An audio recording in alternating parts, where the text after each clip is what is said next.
I'm sat here watching the riots in Greece on British TV. Part of me is worried. I don't like to see anybody get hurt, and I wish the situation was better. But part of me likes the way that people in places like Greece stand up and don't take any shit. It's great to see the people on the streets making their voices and their passions felt when the government has obviously really fucked up. We are living in strange and ugly times. Whilst we play out the drama of the tightest UK election for years, Greece is sliding into meltdown, and the international money markets are gripped with a fear and paranoia as the bankers' greed and shaky 21st century economics threaten to engulf us yet again. Meanwhile, we have lost a general election in the UK, where every single party seems to have lost. Politics is a dark and ugly place where power means everything and idealism is considered a weakness. In the TV age, a live debate can be won or lost on a look to the camera. Interestingly, the inert Brown won all 3 debates in polls conducted with people listening to them on the radio. His lack of charisma on the television did not hamper him on the radio stations. What you look like in 2010 counts for far more than the dread word policy. All this must seem very lightweight in Greece when the buildings are on fire and the cities are burning. But a British general election has gripped the UK in the last 24 hours. What we found out now is that it's about the ad men, the fakers, the people that look good on TV. It has nothing to do with policy or politics. A puppy dog's smile is worth 1 million votes. A scripted put-down of a rival grabs headlines in a way that a great idea never will, especially with your right-wing backers in the printed press. Despite this, up and down the country, a very pissed-off electorate, still reeling from the moats and duck houses of the MP's expenses scandal, which again must seem a very lightweight distraction compared to the problems in European countries, but completely captivated and shocked the British to the core. The fact that MPs were just, they weren't even stealing the money, they were just like putting in receipts for too much. But some of the stuff they were taking money for was ridiculous, like charge, like I said before, charge for moats or a house to keep ducks in. Like ridiculously laughable stuff that would be like things you'd normally see in a comedy, not in like real life. But again, it seems so lightweight compared to what goes on in, let's say, Greece right now. But the British electorate was still reeling from this expensive scandal, and they made sure that there were few winners on this fascinating and fearful night. What we're left with today is an undignified and rancid scramble for the crumbs of power. Clandestine deals are sorted out on melting blackberries, and steely stares and interviews not giving the game away are the order of the day. There is no clear winner. The Tories should have more seats here, but they haven't got enough to grab power. Surely this election should have been a shoe-in for them. They're up against a deeply unpopular government who are on a no-win 3 terms, and we are bored of you, sticky wickets. All the Tories had to do was beat a party led by a man with the charisma of a sack of potatoes, who, despite his intelligence, was an awful choice of leader. Brown spent the campaign looking uncomfortable in his own skin and recoiling from meeting the public, and that was before the Rochdale incident of Bigotgate. This is where he met a 66-year-old grandmother, and she complained about East European immigrants coming to Britain. He got back in the car, forgot the interview mic was still in his jacket, and complained, said, who was that woman, that bigot? Again, this seems insanely lightweight compared to, like, say, what people like Berlusconi get up to in Italy, but in England, we are very easily shocked. Labour had everything against them, not just a leader who was like Bill Wyman taking over the stones of Mick Jagger had left in the 70s.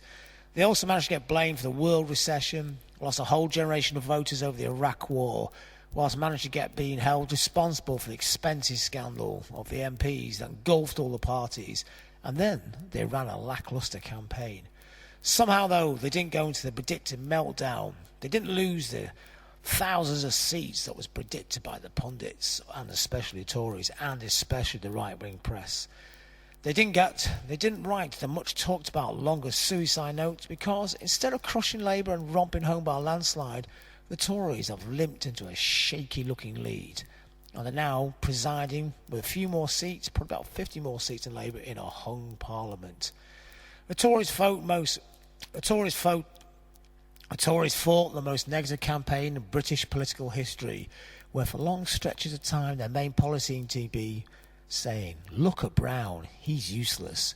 Spearheaded by Murdoch's drooling son droogs, their multi-million-dollar blitz has been a failure. All that Ashcroft money, and these are like a billionaire backer, like all their backers seem to be billionaires, you know, it's all about the businessmen's revenge, the chance to like not pay any tax at all. All that brazen manipulation by the right-wing press and that desperate attempt to make Cam the man. Now this has been his nickname, the British tabloid press. They take David Cameron's name and to make him seem a lot more working class, because he's actually Eton educated and he's actually related to King William IV, the British 18th century king. So they come up with these kind of jovial nicknames for him, like Cam the man. And they talked about the, you know, like, and the whole image is like to make him seem far more relaxed than he's a stiff-backed public schoolboy. So he takes his tie off. He likes indie rock. He drinks a pint in a pub. He once met a black man, as he said in one of the televised TV debates, and kind of off-the-cuff statements which kind of said an awful lot about them. All these attempts to make him look like Obama in America, the charismatic Obama who swept America before and becoming the first black president in the USA. He's nowhere near. These attempts have failed miserably. The British tabloid The Sun may have mocked the ill-advised Obama. The Sun put up that ill-advised Obama artwork cover, and Cam the Spam may have rolled his sleeves up on those speeches on the stump, but he severely lacked the charisma and the intelligence of the aforementioned Obama. His love of the Smiths and the Jams, Eton rifles. Ooh, but not the lyrics, they don't count. Those aforementioned tireless, sleeves rolled up speeches on the stump in front of party lackeys, the fiercely negative campaigning, that innate Eton confidence that the reins of power are rightly his, have not worked for Cam, the hollow man. He made the most seats, but today it's an empty victory, just a weary resignation for the electorate, and a downright no from Scotland, where Labour increased their vote. The old Union is looking decidedly dodgy now. Nick Clegg, the leader of the Liberal Democrats, was for a brief few days going to break the mould. The first ever British TV interview with all three party political leaders there at once. He was a breakaway triumph, the first ones, and it did look briefly like they were going to become the main second party of the UK, replacing Labour. But he's done worse than last time. The limelight initially was his friend. He shone on camera, he smiled, girls swooned, the youth were energised, and there was talk of the Lib Dems, or the Liberals as the other two parties took to call them, being the new opposition. Clegg looked far more convincing leader than Cam, the ad man. He had a natural assurance and a polished, empty charisma of a modern politician that his stiffer Tory rival can never quite manage. But the limelight is a cruel and fitful place, and when the full glare of the spotlight turned onto his party, it was found wanting in many areas.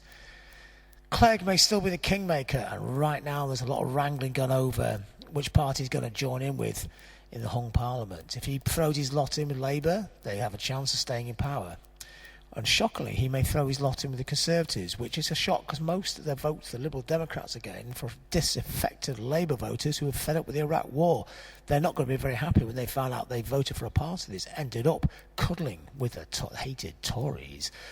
But the limelight is he may still be the kingmaker, of course, in this most curious of parliaments, but he too is another big loser in the early election I can remember where everyone lost.